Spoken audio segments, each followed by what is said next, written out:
Did Congressman Thomas Massie just expose the ultimate Department of Justice cover-up, catching Attorney General Pam Bondi red-handed in a 40-minute lie to protect a billionaire? The atmosphere inside the House Judiciary Committee oversight hearing on the 11th of February 2026 was thick with the predictable, suffocating tension of modern American political theater. For well over an hour, Attorney General Pam Bondi had been anchored in the witness chair, weathering a relentless storm of partisan inquiries. Democratic lawmakers had aggressively interrogated her regarding the deeply suspicious redactions littering the newly released Epstein files. They had pointedly directed the room's attention to the brave survivors, seated quietly in the public gallery, forcefully accusing the Department of Justice of functioning as a protective shield for the ultra-wealthy and the undeniably powerful. In stark contrast, Republican committee members had predictably rushed to Bondi's defense, offering effusive praise for her department's supposed commitment to transparency, while transparently redirecting any and all scrutiny toward the perceived failures of the previous presidential administration. It was a perfectly choreographed display of standard partisan dynamics, a predictable rhythm of attack and deflect, designed specifically to manufacture digestible sound bites for evening cable news broadcasts, yet fundamentally engineered to avoid producing any genuine, substantive accountability. But the entire paradigm shifted the moment the microphone was passed to Representative Thomas Massie. What unfolded over the course of the subsequent 7 minutes completely shattered the illusion of routine congressional procedure. This was not the standard political posturing the public had grown numb to.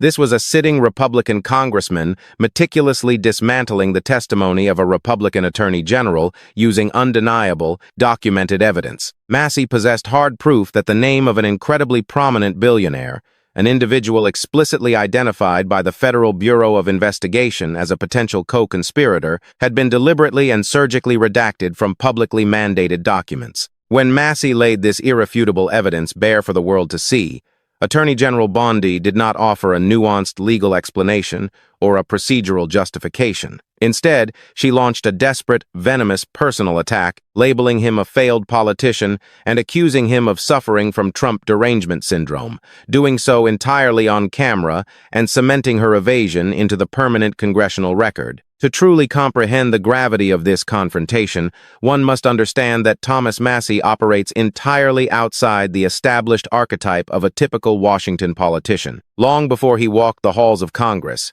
he was a brilliant engineer, boasting an impressive academic pedigree as a Massachusetts Institute of Technology graduate with degrees in both electrical and mechanical engineering. He is a man who built a successful technology company from the ground up, eventually selling it before entering the political arena, not out of a desire for a lucrative, lifelong career in government, but to champion highly specific, unwavering policy goals. Harboring deeply libertarian leanings, Massie is frequently and famously at odds with his own Republican Party leadership.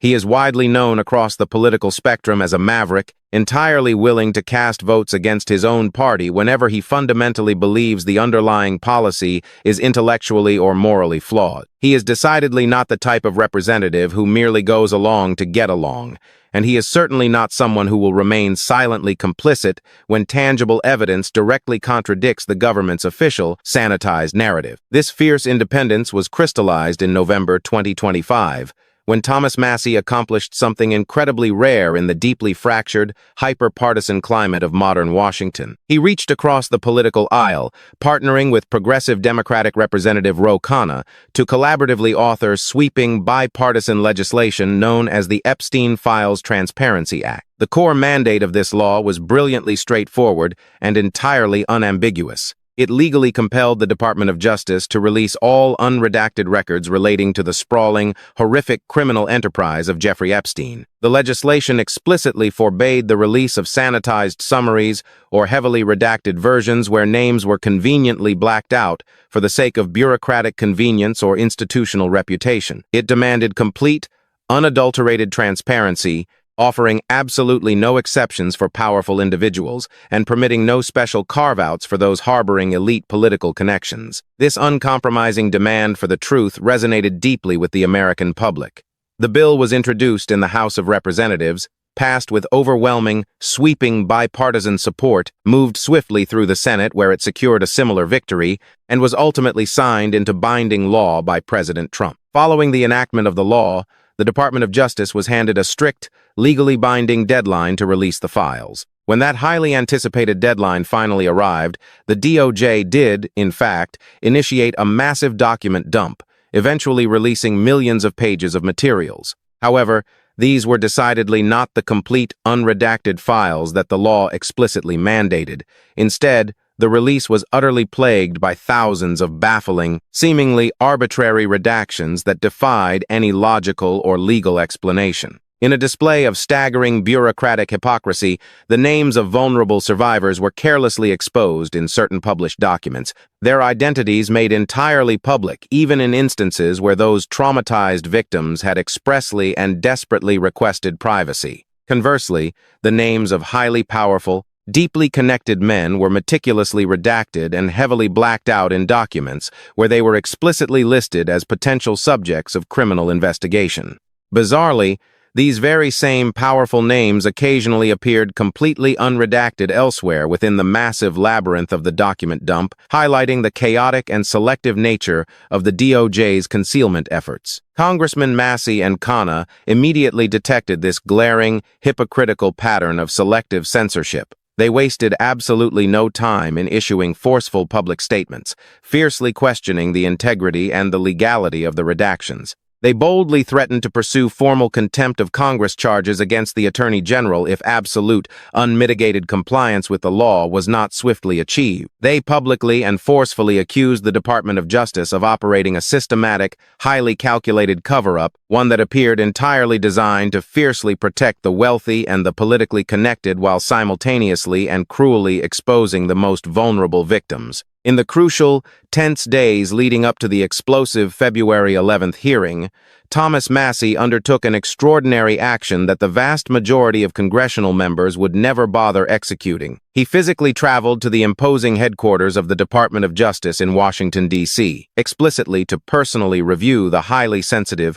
totally unredacted original versions of the Epstein files inside a secure, heavily monitored reading room. He flatly refused to rely on a sanitized, bullet-pointed summary prepared by junior staff members, nor did he accept a highly curated briefing from smooth-talking DOJ officials attempting to creatively spin the deeply damaging contents of the files. Instead, he sat down in that sterile, controlled facility and meticulously read the actual, raw documents himself. He scrutinized them page by agonizing page, analyzing them name by name, and evaluating them redaction by redaction. He painstakingly compared the heavily sanitized version that the American public had received against the undeniable, unvarnished truth that existed securely within the original file. During this exhaustive, solitary review, Massie discovered something monumental. He found one highly specific redaction, located deep within one highly specific FBI document,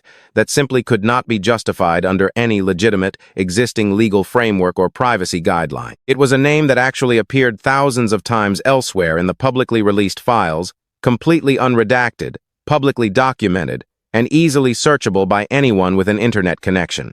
Yet, in this one particular, highly sensitive document, a document where the FBI had explicitly identified individuals directly connected to the Epstein investigation and had deliberately, formally flagged certain names as potential co-conspirators, that exact same name had been carefully, deliberately blacked out, redacted, and hidden from public view. That deliberately concealed name was Les Wexner. Wexner is the billionaire founder and former chief executive officer of L Brands, the massive corporate parent company of the global retail giant Victoria's Secret, solidifying his status as one of the wealthiest and most influential men in the United States of America. He is a widely known, extensively documented longtime associate of Jeffrey Epstein.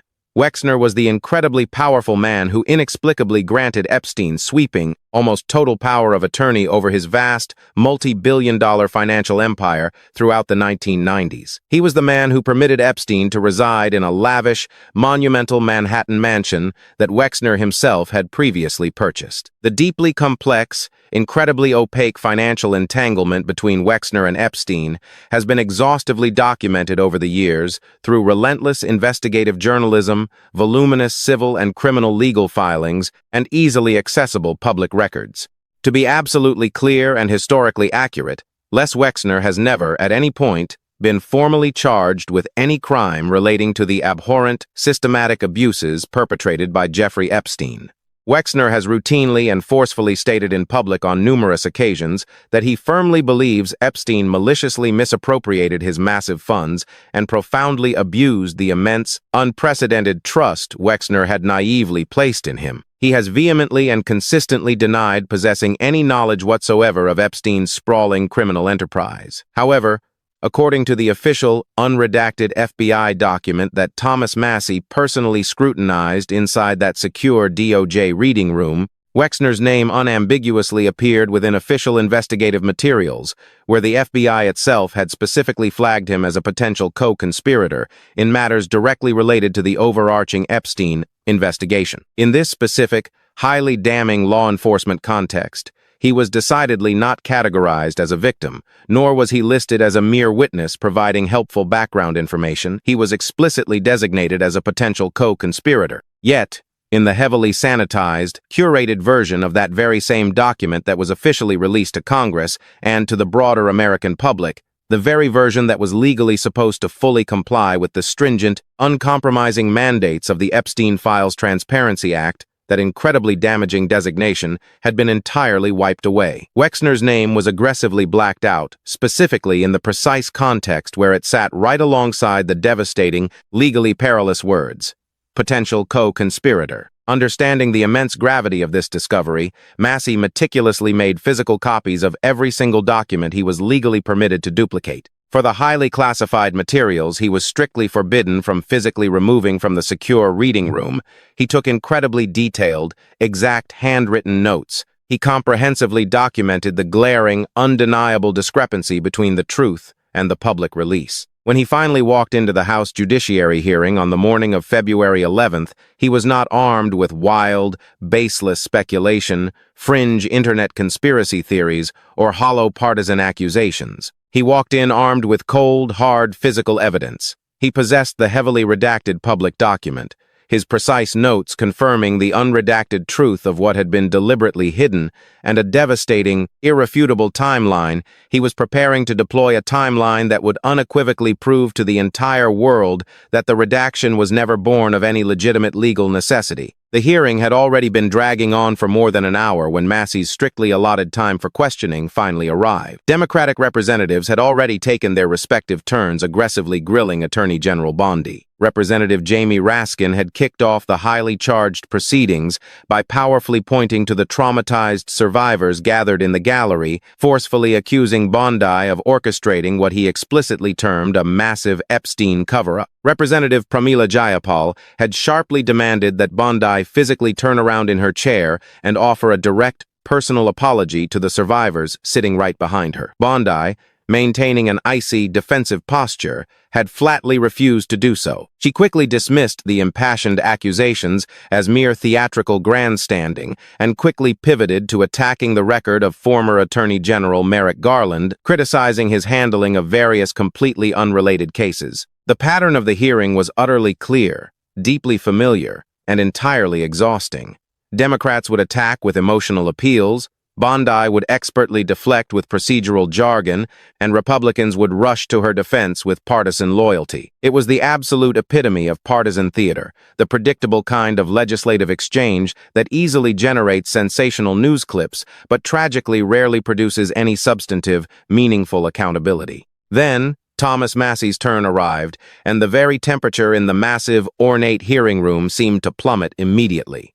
Anyone who closely follows the inner workings of Congress knows perfectly well that when Thomas Massie asks a highly narrow, remarkably specific question during a committee hearing, it is never because he is blindly fishing for information or hoping for a lucky break.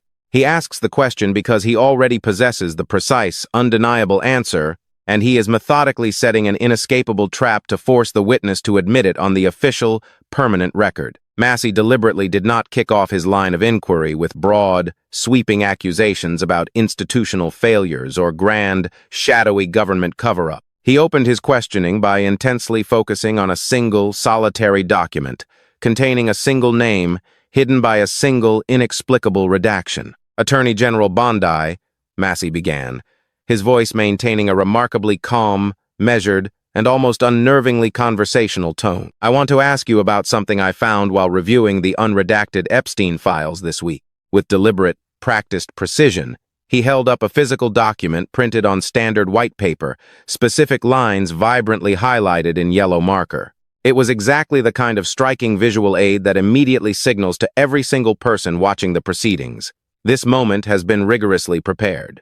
This is not off the cuff improvisation. This is tangible evidence. This is an official FBI document that explicitly lists individuals connected to the Jeffrey Epstein investigation. And in this document, Massie continued, commanding the room's absolute, undivided attention, there is a name that appears a name specifically flagged by the FBI as a potential co-conspirator. He paused intentionally. He did not do this for cheap, dramatic effect, although the resulting tension stretching across the room was undeniably dramatic. He paused for absolute precision, ensuring that every single word he spoke landed with crystal clarity into the official congressional record, leaving absolutely zero room for his statements to be misunderstood, twisted, or deliberately mischaracterized by spin doctors later on. But Massie pressed on, his gaze locked on the witness.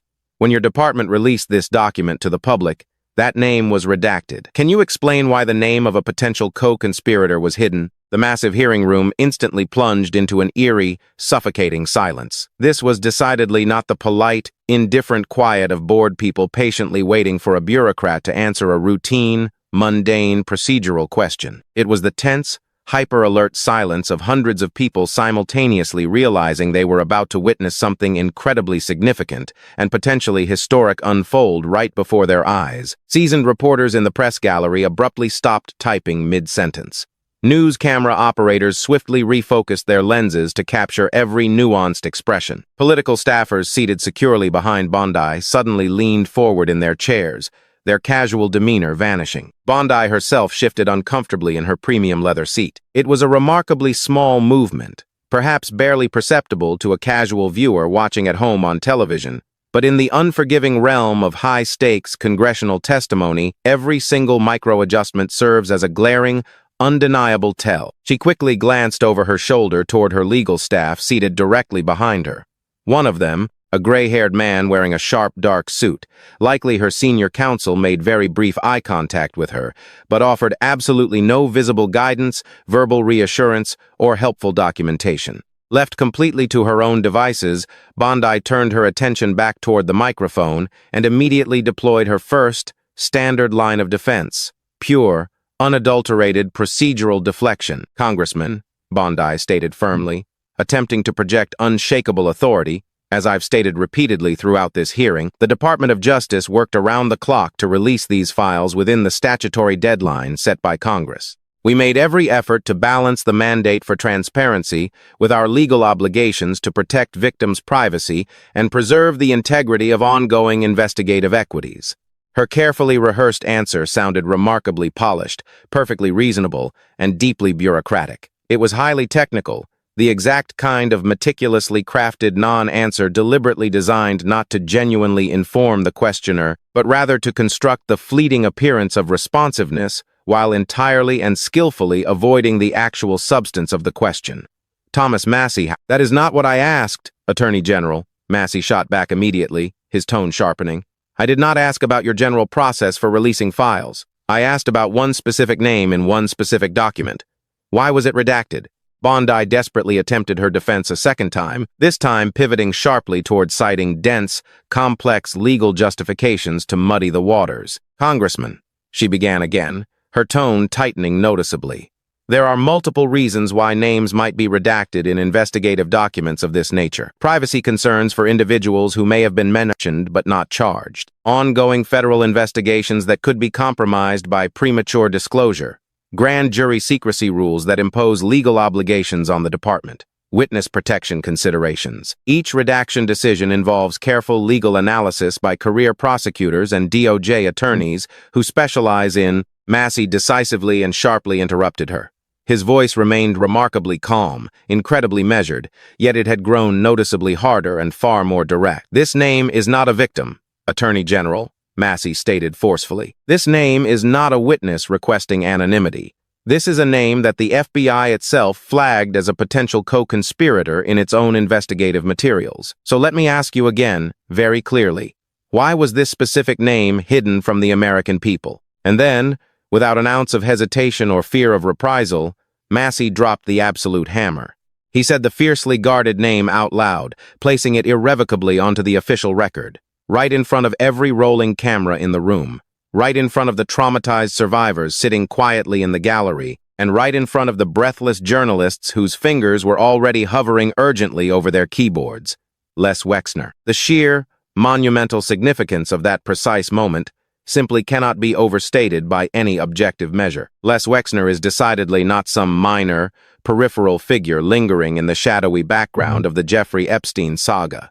He is utterly and undeniably central to its very foundation. Wexner gave Jeffrey Epstein sweeping, unprecedented power of attorney over his vast financial empire in the 1990s, an extraordinary level of trust, an immense control for someone who was not a family member, not a longtime business partner, and fundamentally, not someone possessing any established, credible track record in high-level wealth management. Epstein, at that specific point in time, possessed absolutely no publicly known credentials that could possibly justify wielding such massive authority over billions of dollars. Furthermore, Epstein resided in an incredibly lavish, palatial Manhattan mansion situated on East 71st Street that had originally been purchased by Wexner. The exact circumstances under which that incredibly valuable property was subsequently transferred to Epstein remain murky and deeply unclear. Wexner has stated publicly that he believed Epstein misappropriated funds and abused the trust placed in him.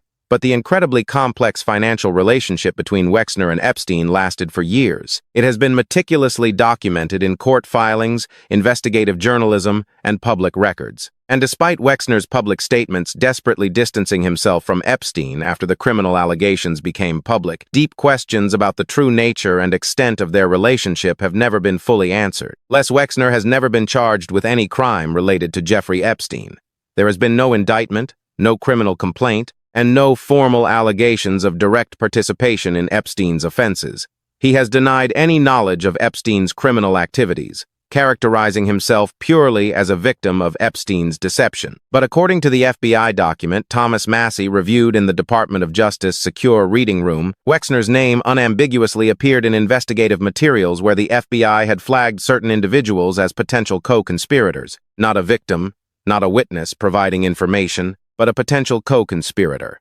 And in the heavily redacted version of that document released to Congress and the public, that specific reference to Wexner as a potential co-conspirator had been entirely redacted, his name blacked out in that particular context, even though it appeared unredacted more than 4,000 times elsewhere in the released files. Bondi frantically attempted to recover her footing following Massie's direct, explosive statement of the billionaire's name. "Congressman, I believe Les Wexner's name appears more than 4,000 times in the documents we have released to the public," she countered, attempting to sound authoritative.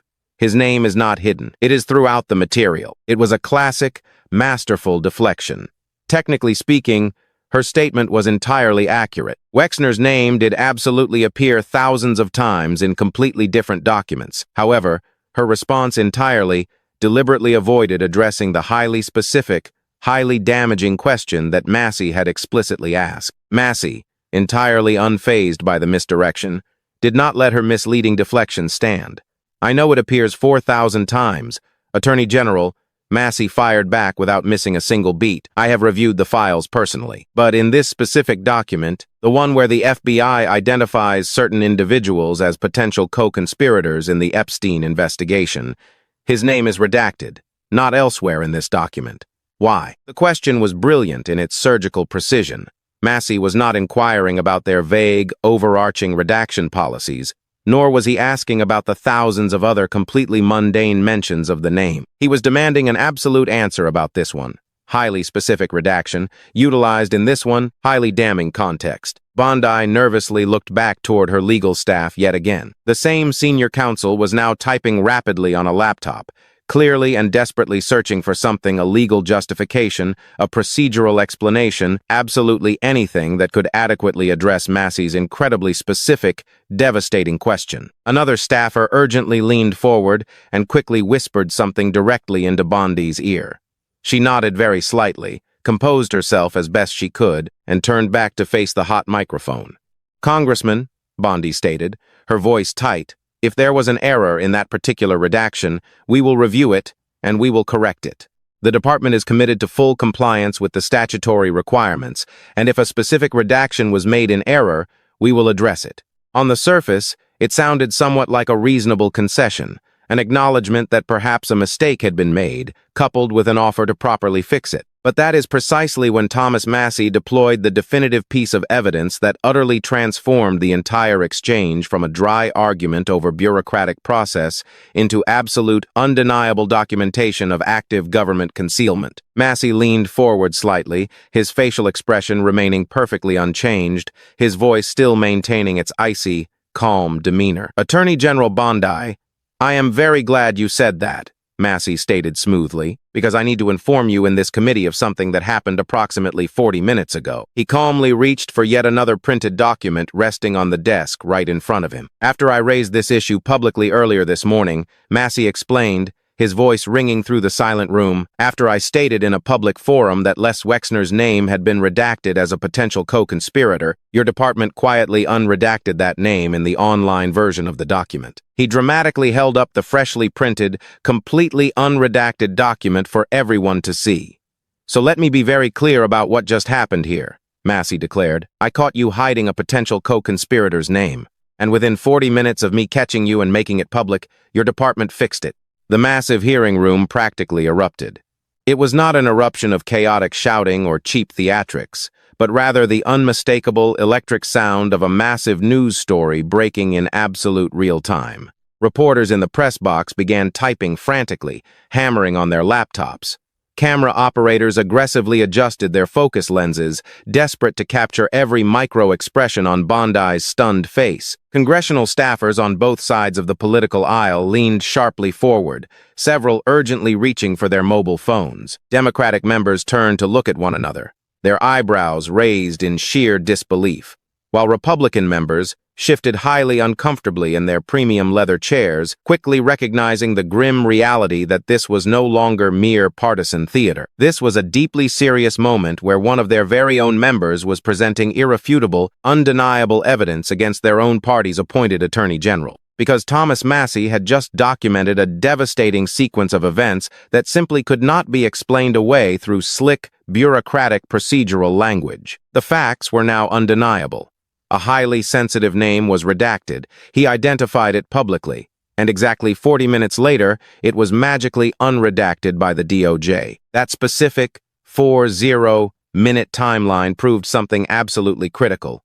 It proved, beyond a shadow of a doubt, that the redaction was absolutely never a legal necessity, because if that redaction had been genuinely, legally required, if there were truly genuine grand jury secrecy issues at play, or deeply sensitive ongoing investigation concerns, or paramount, life or death victim protection needs, the massive Department of Justice simply could not have arbitrarily removed that redaction a mere 40 minutes after a lone congressman pointed it out. Binding legal requirements simply do not evaporate into thin air in 40 minutes, just because someone dares to ask a pointed question. What Massie had just permanently established on the record was not idle speculation, nor was it a baseless political accusation. It was a meticulously documented timeline that definitively proved the initial redaction of Wexner's name, specifically as a potential co-conspirator, was a deliberate, conscious choice, not a binding legal necessity. Massie was far from finished. "So my question is not whether you will fix it, Attorney General. You already did after I caught you," Massie continued relentlessly. "My question is this. Who made the decision to redact Les Wexner's name as a potential co-conspirator in the first place, and why was that decision made?" That piercing question cut straight through the noise, striking directly at the absolute core of government accountability. The issue was no longer whether an administrative error had occurred or whether it would be corrected. The core issue was who specifically decided to hide this deeply damaging information and what was their justification. And that is precisely when Pam Bondi made the catastrophic tactical error that would inextricably define the rest of the exchange and completely dominate national news headlines for days to come. Instead of simply answering the direct question or respectfully acknowledging the immense seriousness of Massie's irrefutable evidence, she chose to viciously attack. "Congressman Massie," Bondi spat back, her tone dripping with disdain, "I find it very interesting that you are asking these questions now, with such urgency and such public attention, when you sat completely silently while Merrick Garland was Attorney General. Where were your questions then? Where was your outrage when the previous administration was handling these files?" It was a textbook, classic political deflection technique. Redirect to the previous administration, question the questioner's motives, imply deep-seated hypocrisy or blinding partisan bias, and do whatever it takes to entirely avoid actually addressing the damning substance of the evidence presented. But it was an incredibly foolish miscalculation, because Thomas Massie is a staunch Republican. He was fiercely questioning a Republican Attorney General. He had deliberately co-authored the very transparency law in question with a Democrat, and he had entirely anticipated exactly this desperate line of attack. Massie's facial expression did not change an inch, and his voice remained remarkably calm, but his chosen words were razor-sharp. "I am asking you now, Attorney General," Massie replied coldly. "You are the one sitting in that chair today. You are the one who signed off on these redactions. You are the one whose department just unredacted a name 40 minutes after I caught you hiding it. So I am going to ask you again, who decided to hide Les Wexner's name in that document?" Attorney General Pam Bondi's voice audibly rose, cutting through the heavy, expectant atmosphere of the Congressional hearing room with a sharp, distinctly defensive edge that became instantaneously and uncomfortably perceptible to every single individual present. The carefully maintained veneer of bureaucratic detachment had suddenly fractured, replaced by the raw, palpable heat of a cornered political appointee realizing her procedural shields had failed. "Congressman, you have made it very, very clear over the past several years that you have what I would call Trump derangement syndrome," Bondi fired back, her tone laced with a sudden, angry venom. "You have opposed this president at every conceivable turn. You have stubbornly voted against his major priorities. You have relentlessly criticized his key appointments, and you are doing it again right here today, despite supposedly being a loyal member of his own party." The deployment of the phrase Trump derangement syndrome in this specific, formal setting was a momentous, highly calculated, yet incredibly desperate tactical gamble. It is a loaded, heavily weaponized political buzzword, a phrase specifically engineered and deployed within the modern partisan arena to completely delegitimize any form of substantive criticism directed at the president or his administration. By attributing a lawmaker's constitutional oversight to an irrational, obsessive, and blinding psychological opposition, the user attempts to entirely bypass the heavy burden of acknowledging genuine, fact-based policy disagreements. It fundamentally relies on tribalism to shield against accountability, transforming a debate about legal compliance into a crude tribal loyalty test. It is a deflection strategy that can prove highly effective in the closed echo chambers of polarized cable news media environments, where the primary objective is merely to discredit the critic rather than engage honestly with the actual criticism. However, unleashing such a brazenly political, inflammatory attack during a formal, high-stakes congressional committee hearing, while seated under penalty of perjury and bound by the solemnity of an oath, is an incredibly dangerous maneuver. It desperately required the viewing audience, the press corps, and the committee members to fundamentally believe that the incredibly hard, documented evidence currently resting on the desk was somehow far less important than the perceived partisan alignment of the individual presenting it. And Representative Thomas Massie, an engineer by trade and a meticulous planner by nature, was perfectly, flawlessly ready for it. "I wrote the law you are violating, Attorney General," Massie replied immediately. That single, devastatingly concise sentence landed with the concussive force of a heavy gavel strike. It instantly and irrevocably reframed the entirety of the confrontation, completely and ruthlessly stripping away Bondi's desperate attempt at partisan framing. In 8 simple words, Massie obliterated the political shield she had just attempted to raise. The central issue at hand was abruptly and undeniably no longer a matter of petty partisan loyalty, political allegiance, or presidential defense. It was firmly, unyieldingly about the literal, codified law of the land. It was about the very transparency statute that her sprawling Department of Justice had just undeniably demonstrated it deliberately and consciously violated by hastily, quietly unredacting a billionaire's name a mere 40 minutes after being publicly caught in the act of concealment. "I am not asking you about President Trump," Massie stated firmly, his voice an anchor of calm professionalism amidst the swirling political tempest she had tried to summon. "I am not asking you about abstract political priorities or administrative appointments or absolutely anything else you just mentioned in your defensive response. I am asking you directly about a billionaire's name that your department deliberately hid from the American people, embedded in an official FBI document that explicitly identified him as a potential co-conspirator. That is exactly what I am asking about.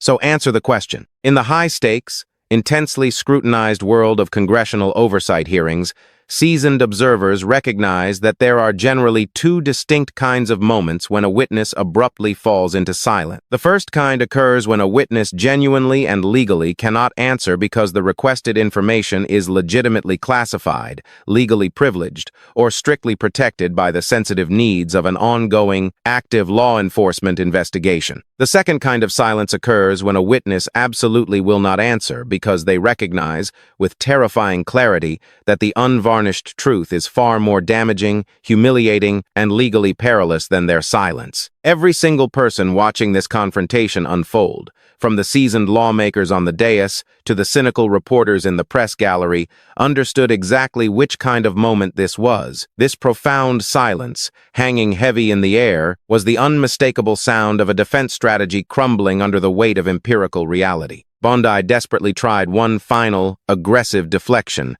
pivoting to the favored tactic of whataboutism. She wildly accused Massie of staggering hypocrisy, charging that he had given former Attorney General Merrick Garland a total free pass during the previous administration, attempting to paint his current line of intense questioning as purely, cynically, politically motivated. But the implication instantly collapsed under the massive, crushing weight of the documented facts laid before her. Her argument evaporated because Massie had not simply asked provocative questions. He had provided irrefutable, physical evidence that the DOJ had magically unredacted a sensitive document exactly 40 minutes after he raised the issue publicly. That timeline, that sequence of undeniable events, existed completely regardless of who held the prestigious title of Attorney General or which political party occupied the Oval Office. Massie steadfastly and resolutely refused to take the bait. He completely ignored the frantic invitation to defend his past legislative record. He refused to engage with her wild, desperate accusations of partisan motivation. He simply repeated his core, devastating question, delivering it this time even more directly, effectively closing off any remaining avenues for procedural or rhetorical escape. "I am asking you today, while you are sitting under oath, in front of this committee and in front of the American people," Massie said slowly, ensuring each syllable carried maximum weight and historical permanence. "Did you personally approve the deliberate redaction of Les Wexner's name in that specific FBI document where he was explicitly identified as a potential co-conspirator? It was the ultimate, inescapable trap. It was a completely binary, definitive yes or no question. Either she had personally, consciously approved the massive cover-up, or she had not. Either she knew exactly about the concealment of a major figure in the Epstein network, or she was entirely, inexcusably ignorant of her own department's actions during the most highly anticipated document release of the decade." Bondi's jaw tightened so visibly that the muscular tension could be seen from the very back of the cavernous room. There was no good answer left to give. If she answered yes, she would be formally admitting massive personal responsibility for deliberately hiding a potential co-conspirator's name in one of the highest-profile criminal cases in American history. If she answered no, she would be publicly admitting profound, staggering incompetence, conceding that she had absolutely no idea what her own department was secretly redacting. Backed completely into an inescapable corner of her own making, she did the only desperate, flailing thing she had left.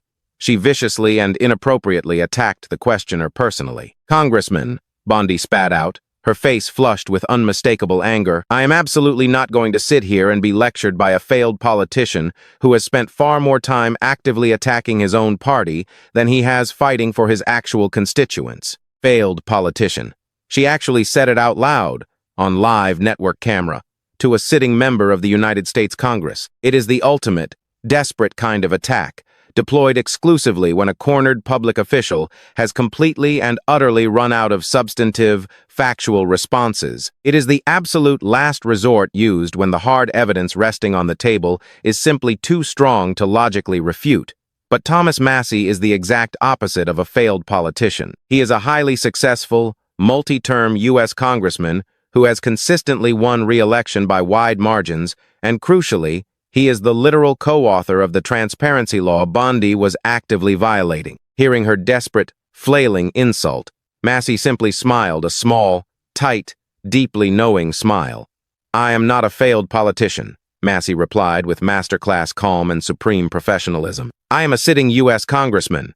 I am a duly elected member of this committee, currently conducting constitutionally mandated oversight of your department. And I am the very person who wrote the specific law requiring total transparency on the Epstein files, the very law your department just undeniably demonstrated it violated." He paused, letting the immense gravity of his observation settle heavily over the entirely silent, captivated room. "And you just spent the last several minutes frantically attacking me personally, instead of answering a single, solitary substantive question about exactly why a potential co-conspirator's name was deliberately hidden from the American people," Massie concluded flawlessly. "I think the American people can easily draw their own conclusions about exactly what that means." The brilliant, resounding conclusion of the exchange did not end with a chaotic, dramatic confrontation, but simply with devastatingly clear, documented evidence formally placed into the permanent congressional record and a cornered witness who flatly refused to explain her actions. When a Republican congressman systematically presents ironclad evidence of a massive cover-up by a Republican attorney general,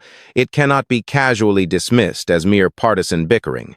It is the absolute, pure definition of true oversight, genuine accountability, and the constitutional system finally checking itself. The documented 40-minute timeline definitively proves the redaction was entirely discretionary, deliberately made to intentionally hide highly damaging information that the American public possessed a crystal-clear legal right to see. This profound, terrifying lack of accountability regarding the remaining 3 million unreleased pages is not some dry, abstract policy debate. It is a brutal, visceral denial of fundamental justice for the incredibly brave survivors whose lives were utterly destroyed by Jeffrey Epstein's sprawling criminal enterprise. Thomas Massie flawlessly demonstrated that true accountability is built entirely upon documented evidence, incredibly specific questioning, and relentless persistence when a hostile witness attempts to deflect, permanently etching into history that when the government is caught red-handed, the absolute truth will inevitably, forcefully find its way into the light.